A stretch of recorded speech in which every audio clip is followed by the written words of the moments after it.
Hello everybody, welcome back. Today as well we have got you another video. In this video I'll show you how you can simply go ahead and download reels on Instagram.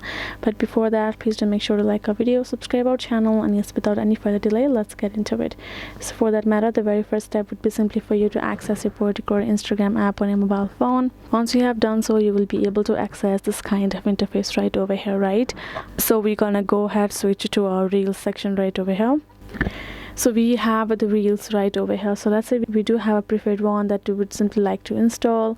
We go to this three-dot icon beside and we're trying to find the option of downloading, etc. We do have option of saving the reel in our accounts and simply save it, but we do not seem to have an option for us to simply download the particular reel.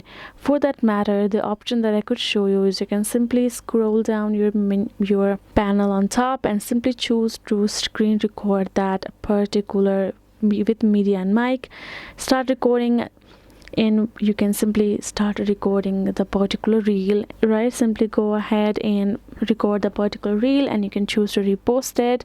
Once you're done, it will be saved in your gallery, the reel. Other thing is that you can also choose to share this in your story and stuff, but you do not seem to have an option of simply downloading it. So this is it, guys. Hope this video was helpful to you all. Thank you so much for watching, and yes, I'll see you guys in our next video.